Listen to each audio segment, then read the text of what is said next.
You're listening to Alabama Tradition with Ryan Fowler and Martin Houston on Tide 100.9 in Tuscaloosa. O'Reilly! You need parts? O'Reilly Auto Parts has parts. Need them fast? We've got fast. No matter what you need, we have thousands of professional parts people doing their part to make sure you have it. Product availability. Just one part that makes O'Reilly stand apart. The professional parts people. O'Reilly Auto Parts. Championships. 27 SEC titles. 131 first-team All-Americans. 70 postseason appearances. 39 postseason victories. This is Alabama football. And this is Alabama Tradition with Martin Houston and Ryan Fowler on Tide 100.9 and streaming on the Tide 100.9 app.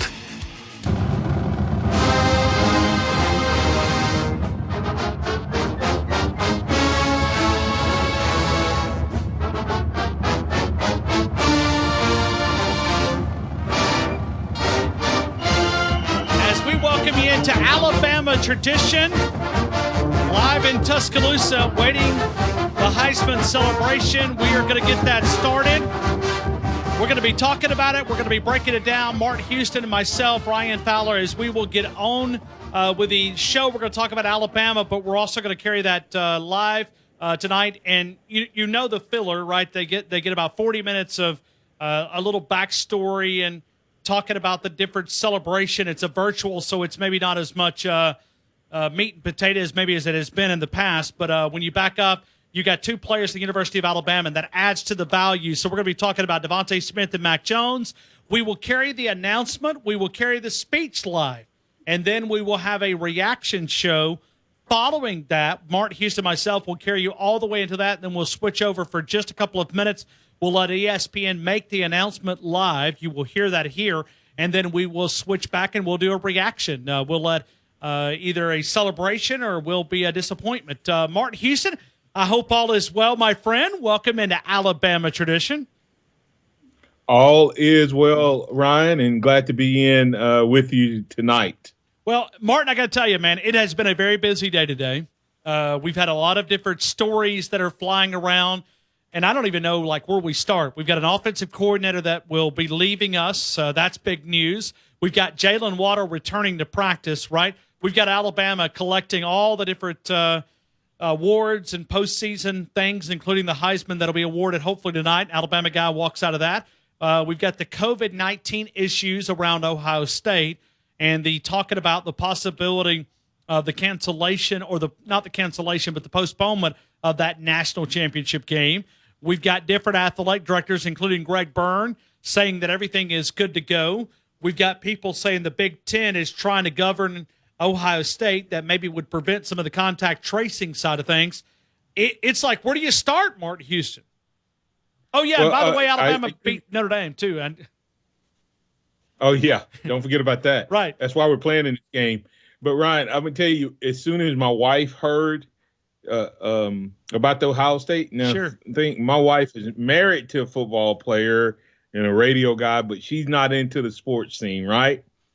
First thing she said, they're just trying to buy time for their quarterback to heal.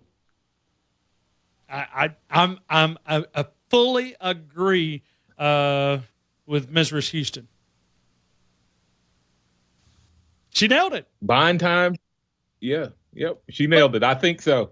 Well, and it's just, I'd heard about this around 12 o'clock today. And then it's one of those that in this business, you hear a lot of things, but you're not able to discuss everything that you hear because you're not able to have, double sources. You don't have, you're able to kind of lean into it. But somebody kind of prepared me for it. And when it broke about 2:30, I went, here it goes.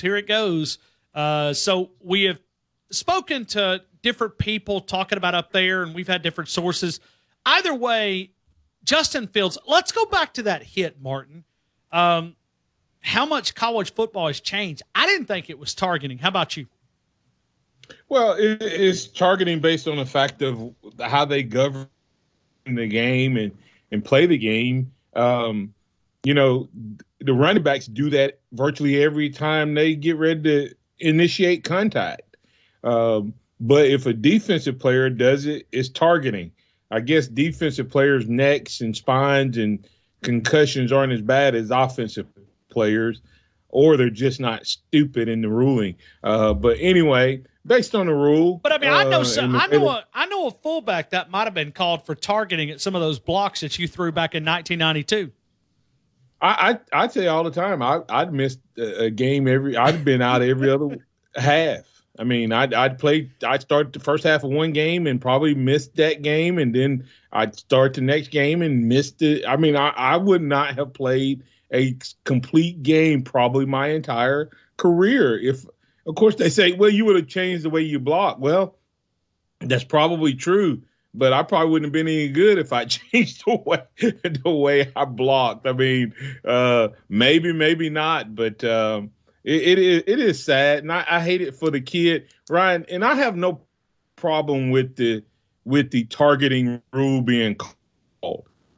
My problem is, why is that any different than a face mask? Why is that any different than a chop block? A horse collar. Why are players evicted from the game? They were so pleasing to the media and to the people who were had their eyes on the game that they went so far, and they slowly every year, you notice they bring something back in.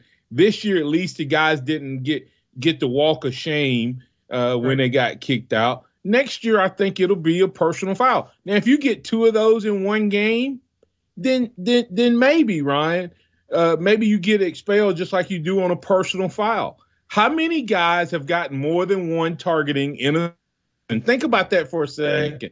So you can that tells me that the game has changed and that players, when they get targetings, it's not as intentional as a personal foul or unsportsmanlike conduct, that guys get 15 yards and get to keep playing. So that's what I hope to see change about the rule, and I think it would have served its purpose. So we're going to talk about Alabama and Ohio State. We're also going to carry the Heisman announcement, and Martin, I can only imagine. I mean, I'm sitting here preparing for this show, and we're talking about Alabama playing in a national championship game, and I'm nervous for these guys because there's four guys that are sitting in a room. They're finalists. When you look at Mac Jones, the quarterback at the University of Alabama, Devontae Smith, Kyle Trask for the University of Florida, Clemson's Trevor Lawrence, and in the next 45 minutes, there is a life that's going to be changed because you become part of a unique fraternity. And I text a Heisman winner a couple of hours ago, and I said one of my favorite moments of the college football season is the Heisman presentation, not for the presentation, but when I see all those legends get up on that stage, it's a fraternity, and to become part of that is a life-changing event. Well, and Ryan, what makes that so special is that it is voted on not just by people who haven't played the game, but all of those alumnus who have won it before get a chance to speak about it as well. So you're joining, not as you say, a fraternity, and part and partial of the people who are saying that are guys who have hoisted that trophy up before. And it is, I mean, it's something that you can work hard for, but you really have no control whether you get it or not. You know, and so you really, there's probably 5 Heisman Trophy winning performances this year easily. You know, there's not a single guy that's in the top 4 and Najee Harris that did not play well enough to be a Heisman Trophy, winner. They all had, to me, this is a time in a long time where it was literally a Heisman campaign race, where guys, every week the top guys went out for the most part and said, hire me to be the next Heisman. They passed the interview test, if you want to say it another way, and they did it week in and week out. So, Martin, we've got a lot of reaction. We're going to take that reaction. We're going to be extending this show. We'll get the presentation in. We'll hear that live as Martin Houston and I will both react to it. Our fingers are crossed when we talk about the Heisman celebration and we talk about the reaction. So we'll be going a little bit of extended time. We're going to get phone calls into the conversation. J-Rob in Montgomery, I see you up there. Denon here in Tuscaloosa. We will take those phone calls, and we'll even take it post-reaction. If you want to react to the Ohio State-Alabama matchup, if you want to react to any of the news today, feel free to do that at 205-342-9904. That's Martin Houston, national champion winning fullback at the University of Alabama. I'm Ryan Fowler here on Tide 100.9, the home of Alabama Crimson Tide Sports. Tide 100.9 WTID-FM. The station in Tuscaloosa for ESPN Radio. Your home for Alabama sports. Tide 100.9 and streaming on the Tide 100.9 app. You are listening to Alabama Tradition with Martin Houston and Ryan Fowler. Your connection to Tuscaloosa and the University of Alabama athletics on Tide 100.9 and streaming on the Tide 100.9 app.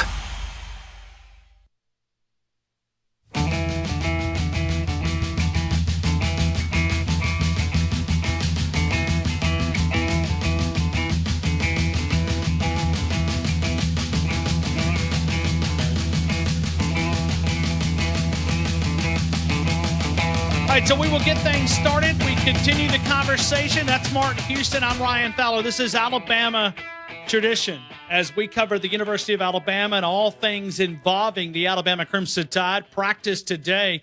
Martin, let me ask you, and before we go to J-Rob in Montgomery, let me go back here for Jalen Waddle because he is also reportedly returning to practice, and that's just not reports out there. Nick Saban even telling ESPN's Chris Waddle that he has been cleared when we talk about it. And it's all about whether he's going to be able to he's been cleared medically, but can they get him back to where he needs to be? Let me add this to it. This is not from Nick Saban, but I've heard from people that I've spoken to that Jalen Waddle has been quoted in telling them 60 to 70% is where he was early last week. According to Nick Saban, he's been running, but we still need to see him practice.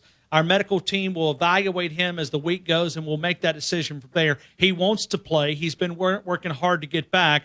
It's pretty remarkable when you talk about the work that he's put in to be ready. But, you know, we saw this with Christian Miller and Terrell Lewis. Florida State injury a couple of years ago. They were able to work back, and Terrell Lewis made a play that was key to stopping the Georgia offense and forcing them to kick a field goal. That allowed Alabama and Devontae Smith on that second 26. But just your reaction to Jalen Waddle and now having a chance to maybe play in this championship game. Well, kudos to the young man, first of all, for all the hard work he's put in for us to even be having this conversation. Regardless of whether he plays or not, Ryan, he's helping his team right now. Oh, great. His hard work is helping his team. Because now Ohio State can't go in and just think, okay, let's stop Devontae Smith. Because a 70% Jalen Waddle is probably still a pretty good wide receiver that you have to account for. So, like I said, kudos to him. And the goal is that he helps his team. And whether he helps his team by being on the field or if he helps his team by the simple fact that he's a threat to be on the field, it is absolutely good news for Alabama in terms of being prepared to take down the Ohio State Buckeyes.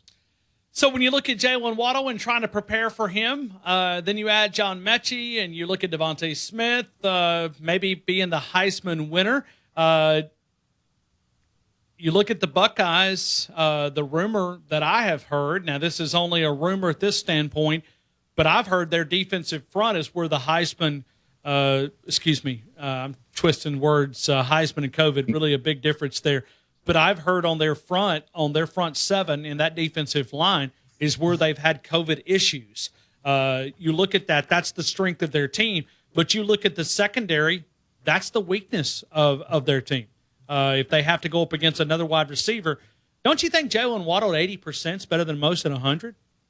Yeah, that's what I'm saying. Even if he doesn't improve from the 70% of 2 weeks ago, because it'll be about 2 full weeks since he made that statement, and a lot can happen, Ryan, once you get back out there. That progression can happen a lot faster. Slow is steady is slow, and then all of a sudden you get out there and mentally you test it and it passes. All of a sudden you're able to jump out there. But yeah, an 80% Jalen Waddle, I'll take that. Ryan, he had 600 yards virtually in 4 games this year, and the other guy is the one that's going to win the Heisman. So if that tells you anything about what type of player he is.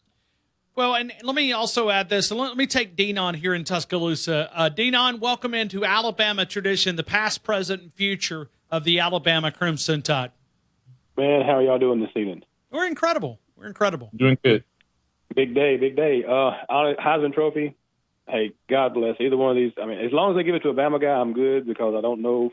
I just don't want to see them getting stolen from them, because I think both of them would be very, very good recipients of the trophy. And I believe I myself, Devontae, but then again, I read something that Tim Tebow said today. Yes, Devontae made all the plays. He done everything he did, over and above, double team, whatever. But then Mac on the other side has a higher QBR rating than anyone in the history of the game since they started keeping up with that. So both guys would be fantastic recipients of this trophy, without a doubt. Well, and so as long as one of those guys get it, I'll be happy. And Denon is a guy that's also a photographer and a member of the media.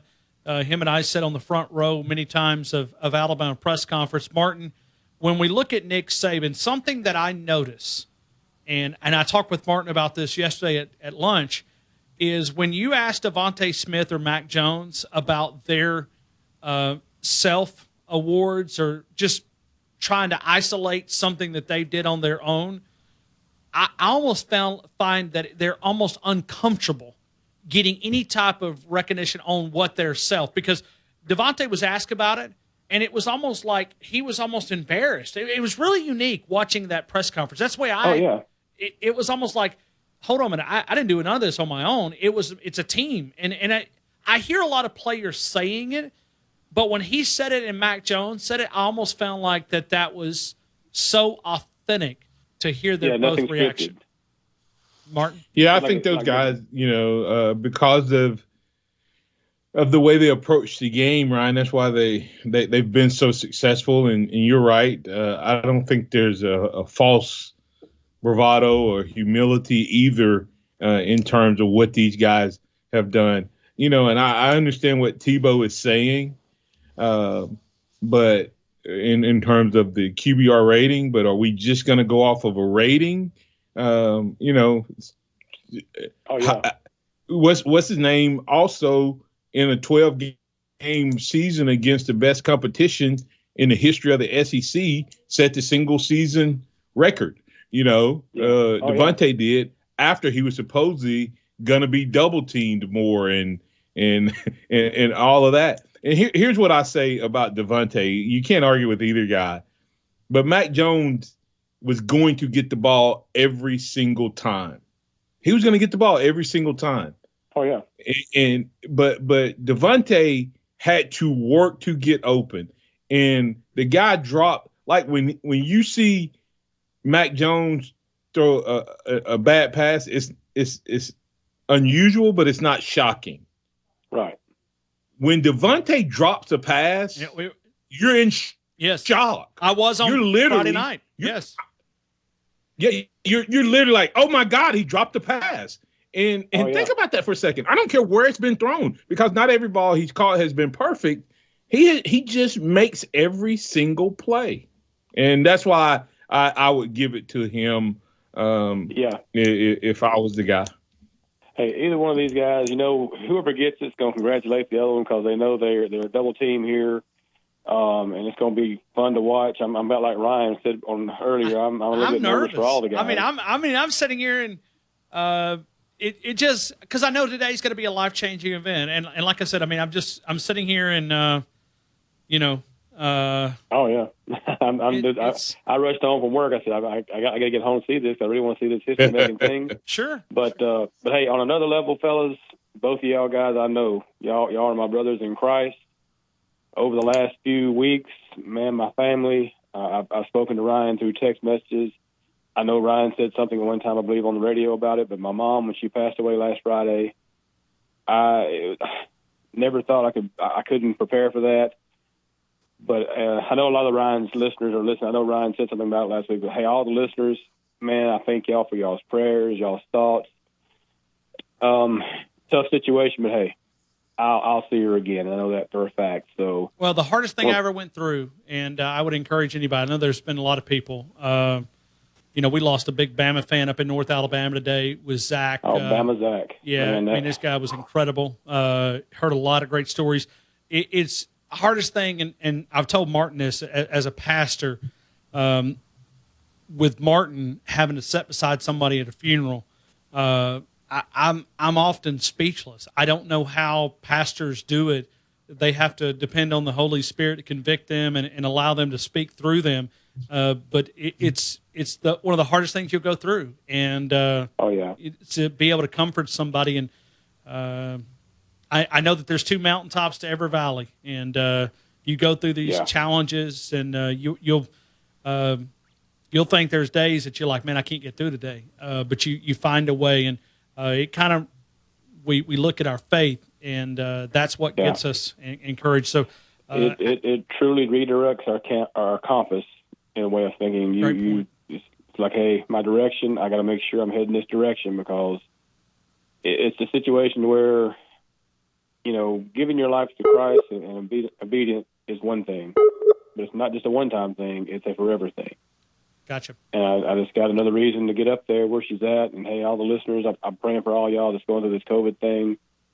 I don't know of anybody who hasn't been touched by this by one way or the other. Great point. And we just got to lean on the man upstairs and get through it and pray everybody's protection. And I'm hoping and praying this stuff is over with as soon as possible. So God bless y'all. I appreciate y'all's prayers, y'all's thoughts, man. And I won't be ashamed to say it. Love y'all, brothers. And I can't wait till I get a chance to eat with y'all again. But all right. Thank you, Denon. Have a good one, sir. Right back to you, man. Martin, let's go back to Landon Dickerson. When you look at Chris Owens, kind of judge his performance based on you understand the blocking side of things and the calls that's made there. You may have even spotted stuff that maybe we didn't see. Evaluate Chris Owens and his performance against the Irish. All right, we'll get Martin here in just a couple of seconds. Why don't we take a break, and we'll get back with Martin Houston. But going back, and Chris Owens returning to Arlington, Texas, and the conversation there. We continue. It is tied 100.9. This is Alabama tradition, the past, present, and future of the Alabama Crimson Tide. Martin Houston, Ryan Fowler, the Heisman celebration or reaction will be coming up in just a couple of minutes. We'll get there. I'll get Martin Houston's reaction on Chris Owens stepping in for Landon Dickerson, because that's really the battle that we're all watching in this national championship game. Offensive line for the University of Alabama that was recognized as the best offensive line in the country, Joe Moore Award, which Alabama won back in 2015, paving the way for that Heisman winning candidate, Derrick Henry. That was 2000 was the inaugural year of that award. They've now come back around with Kyle Flood, and to be able to win it again, we'll talk about it as we continue. That's Martin Houston. I'm Ryan Fowler. This is Alabama tradition, the past, present, and future of the Alabama Crimson Tide. It's awesome. You having no fun. Have some fun, man. Talking Alabama Crimson Tide football on Alabama Tradition with Martin Houston and Ryan Fowler in Tuscaloosa on Tide 100.9 and streaming on the Tide 100.9 app.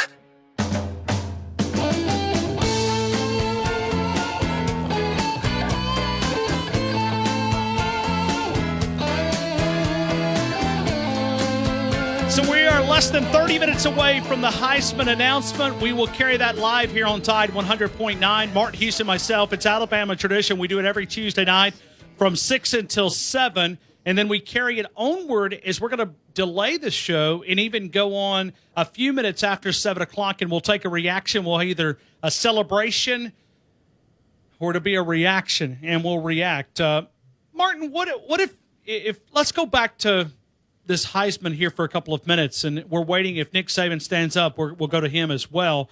as we're trying to direct all this as a traffic director. Right now it's they went through Kyle Trask, they've done Trevor Lawrence, and then they'll do Devontae Smith and also Mac Jones. And I'm sure Nick Saban will say something, and we'll carry that live as well. You think Trevor Lawrence has got a case as the most outstanding player in the college football? Based, if it's a career award.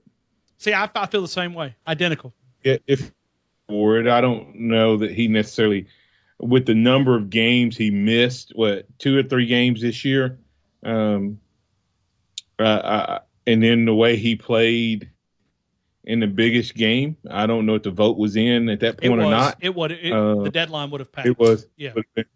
But I think that when you look at, especially, I know some of this is hindsight, but the ACC was 0-6 in bowl games. Ooh, wow. 0-6. Is he the most talented quarterback in the country? Yeah. Is he the best player in college football? I don't think so. And that's what you're voting for. So if I was a Clemson guy, I'd be arguing his case. But I just think had he not had the downfall, Ryan, and unfortunately for him, he's been this good for 3 years. The Heisman a lot of time goes into the guy that gets hot in the right season at the right moment at the right time. Sure. And surprises you. But because Trevor Lawrence has been so good for so long, like if Mac Jones comes back and does this next year, he wouldn't win the Heisman and may not even be in the conversation for the same performance, because you're like, okay, that's what he can do. Can he raise the bar? And that's the criteria we use on a Trevor Lawrence. So, Martin, when you look at Kyle Trask, I think you could almost say this, and this is something as a Heisman voter, they'll probably take me away for saying this, but I'm going to be honest.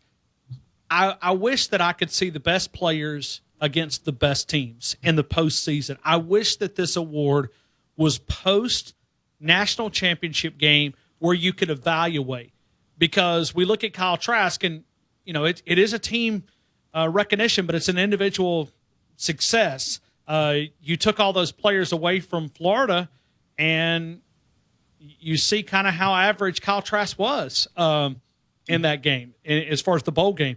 So I wish that we could include that. The Heisman ballot is due on the Monday following the Big 12 championship, the SEC championship, that championship Saturday, that first week in December, and then it's due on that Monday at 4:00. You're not able to hold over a ballot, but I almost wish that there was. It was postseason. But look at Kyle Trask. Does he have an argument? Well, I would agree with you that I wish that it was postseason, because it would give you a chance to determine the whole season. And if you're going to say, you almost need to do it before the championship weekend or after all the bowl games in the college football playoffs. And that way you're either doing it as a regular season award or a season award. You and I may see things a little different on Trask. I'm probably not as hard on him as you are without having his guys, because Mac Jones is very average quarterback without Devontae Smith, Najee Harris, and Mechie and Waddle. I think he's an average quarterback. I think Mac Jones would play the same way if all of a sudden he was throwing to Javon Baker and not Mangum. Oh God, that shows you how old I am. Major. What's the other tight end? 88. God. You know what I'm talking about, though, right? Major Tennyson. He's Major Tennyson. I knew it was like an old former player. I'm trying to say Major Ogilvy, but I know he's been about right. That's 35 years ago. I couldn't get the name out. But my point is, if you're throwing to those guys versus Billingsley and Forrestall and Smith, then you may have a different result. So I'm not as hard on him for that performance because he was consistent all year. All right, so as we get ready, and we will carry Nick Saban coming up and hopefully talking about his two guys. Dan Mullen's already spoke, the Clemson side of things, and we will carry that announcement coming up in the next couple of minutes.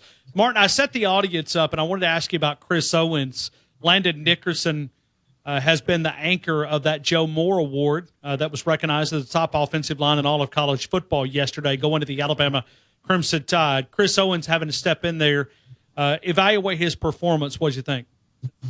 Well, it was good enough to beat Notre Dame. I think it has to be better if we're going to beat Ohio State.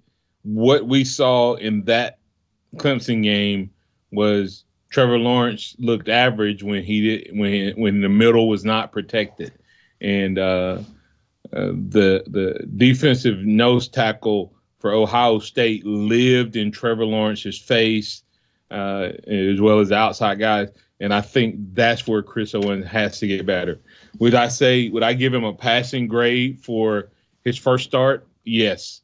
Will I say that's going to be good enough for us to beat Ohio State? I would say probably not. It has to be better, Ryan. He got pushed back a lot in terms of standing his ground. Sometimes he didn't get enough drive. When I look into the second half, I think Alabama was trying to not run the clock out, but you know what I mean. Well, Mac Jones said it, Martin. He said at the post-game press conference that they were trying to take the air out of the game, as air out of the ball, as Nick Saban says. And we couldn't do that. And I think part of the reason we couldn't do that effectively was that we just didn't have the push in the run game. And we may need that against Ohio State. So Chris Owens will have to play better.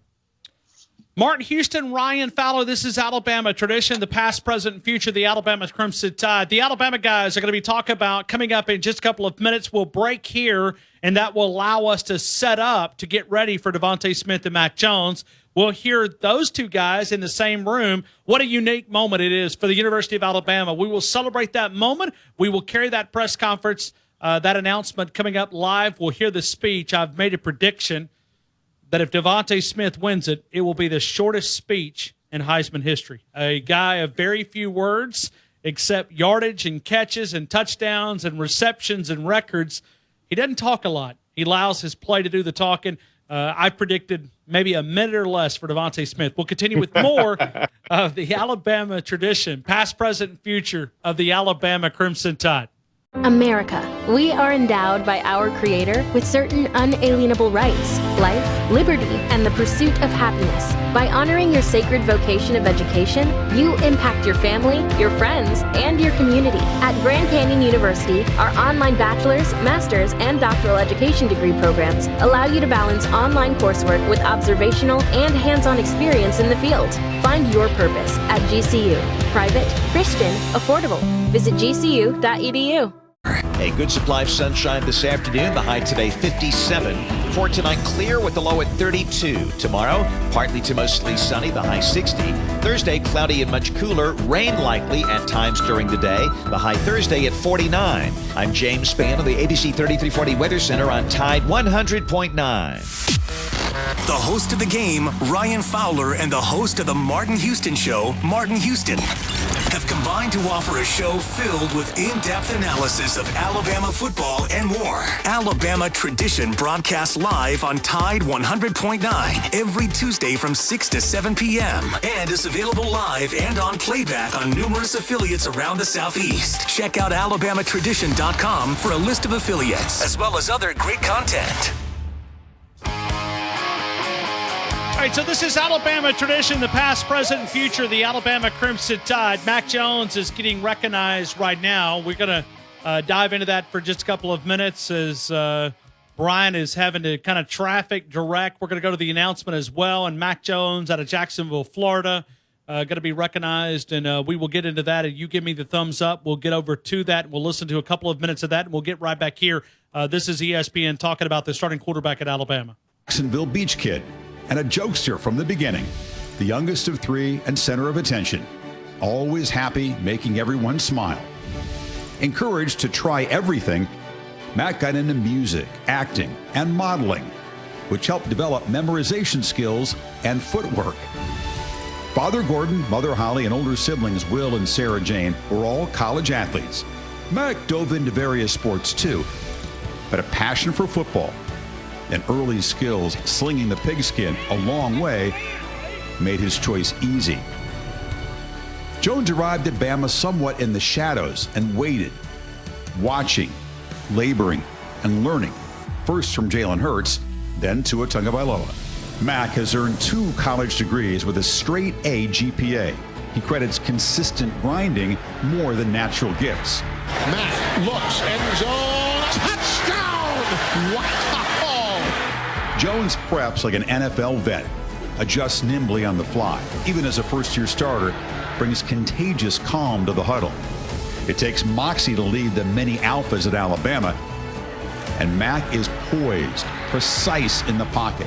His signature deep ball daggers, slicing defenses to pieces with astounding accuracy. That's even better than the prodigy who preceded him. Check out the numbers. On passes thrown more than 20 yards downfield. Those elite deep plays are what separate teams, and he was second in completion percentage, 14 touchdowns on the deep balls. The yards per attempt absolutely off the charts. So much for solid, but not special. Maria, teammates call him the Joker. He's got kind of a quirky laugh and admits he's kind of an eccentric cat walking around talking to himself at the football complex.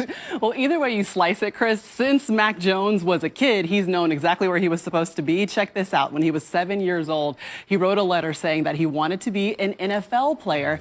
And guess what? Now he sits in the Heisman Trophy finalist section of the schoolyard, and that's on his way to still completing that dream, obviously. He wrote that in 2005, and now Mac Jones joining me now. And I see the family. They're looking nice. They're here to support you, Mac, but I want to start with that childhood dream. You've always known that you wanted to make it to the pros. Did you expect that that would involve a stop at the Heisman Trophy finalist ceremony?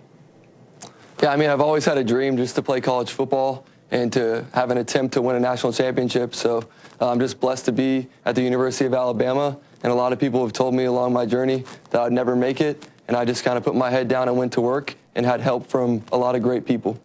You know, I spoke to your parents, and your mom, Holly, was telling me about how you itemized your playbooks, how you would actually do throwing practice in your apartment. How did you prepare for this season, and how did it allow you to have the performance that we've been able to watch on your way to a national championship game? Yeah, I think preparation is a big thing for me. You know, just not being the most athletic guy. I just have to kind of rely on my preparation and see things before they happen, and then get the ball to the players around me. But it's really just preparation. In practice, in the film room, at the indoor, wherever I need to get it, it just comes from that. You know, Mac, you're another one of those extraordinary stories in perseverance. What would you say to a young kid maybe that's kind of waiting their turn, that isn't a starter yet, but they need that opportunity? What would your advice be to them? Yeah, I'd say for anybody, just pursue your dream and don't let anybody tell you that you can't do something, because along the road, if you love something and you put your heart to it, you should be able to do it, and don't let anybody tell you no. Well, you're living proof of that, and we will certainly enjoy continuing to watch you on this ride in the national championship. Obviously, Mac Jones preparing in Tuscaloosa, Mom Holly, Dad Gordon, and his sister Sarah Jane, they're all hanging out too, and obviously being supportive. Brother Will, he even dressed up for us today.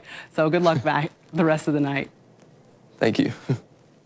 It's special to share an evening like this, not just with a teammate, but a classmate. When you come in the same recruiting class to a place like Alabama, which is the deepest end of the pool, you have that holy bleat moment. Then you try to adjust and lean on each other, and certainly Devontae and Mac did that. You know, Jones to Smith, what could not sound more generic could not actually be more dynamic. Devontae may line up on the edge most of the time, but he was the central focus for almost all the opponents, and they still couldn't slow him down. At wide receiver U, Smith grew from protege to mentor to legend, the all-time Alabama leader in receiving yards. Devontae was born and raised in tiny Amite, Louisiana. To family, he was simply Tay, the kid who was always smiling and shining. A phenom at whatever sport he tried, football, track, basketball. Check his soaring dunks at 6'1". Devontae led the 8-meet Warriors to the 3A state championship game. The 5-star recruit chose the Crimson Tide, arriving in Tuscaloosa with classmates Tua Tagovailoa and Mac Jones. Pushed by a stellar receiving corps, Smith made a massive splash to cap his rookie season with the ring. Fires to the end zone. Touchdown! Alabama wins! True freshman to true freshman. Devontae's personality emerged through his fresh style, tailored suits, and fly bow ties. The look is meticulous and mirrors his methods on the field. I don't care who watching, I'ma do my dance like, hey! To teammates, he is Smitty. Still skinny, but so savvy. Mac Jones calls him his co-pilot. Devontae sees all and knows all, a tactician and technician. He seems 2 moves ahead of defenders. Number 6 is plenty fast, but extremely smooth. With long arms, soft hands, quiet toughness, and fierce competitive drive to play his best against the best. Check out the performances in Bama's biggest games. Wow. Not to mention 3 more touchdowns versus Notre Dame after the voting closed. It was number 1 in yards after the catch. A bunch more catches and yards than anyone else in the country. Had 98 catches with only 2 drops. And Maria, that is A++ grade for the season. You're right, Chris. And I can tell you a place where they're super excited to see those numbers go up. How about Amite, Louisiana, the hometown of Devontae Smith, where it's about a town of 2,400. How about 125 of them socially distant, wearing their mask and having a watch party at the community center? And that's where we find Mom, Christina. And I got to ask you, what has it been like to see the community rally around your son and his performances all season long? It's been amazing. We all have enjoyed the ride. Devontae has been tremendous to the community. Everyone has been behind him, supporting him from day one, and we're just enjoying it. All right, now, Dad, Kelvin, listen, Christina already told me that she was the loud fan, and you were the one that sat in the back and watched and maybe gave your feedback a little bit later. But what's it been like to watch your son rise to this occasion this season? Well, first and foremost, it's a blessing to be here to watch our son up at one of the finalists for one of the greatest awards in college football. He always listened. He always did what we asked him to do, and now he's going to be a nice young man. Well, Devontae, I've got to get your response to seeing all the community support behind your mom and dad as they all wait and watch and listen to this Heisman Trophy finalist celebration.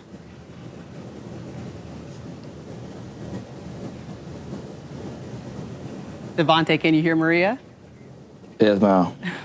What's it like to see all of your friends and family waiting to hear whether or not you're going to win a Heisman Trophy this year? It means a lot to me just knowing that the community has backed me up since I made my decision to come to the University of Alabama, and they've been with me every step of the way. Well, thank you so much for joining us, Devontae. We love the style because we knew you were going to come with something special, so the burgundy suit is great. Now we welcome in your head coach, Nick Saban. And, Coach, I know you already had practice today, but it's the 8th time in Heisman history that there are multiple players from the same team that are finalists.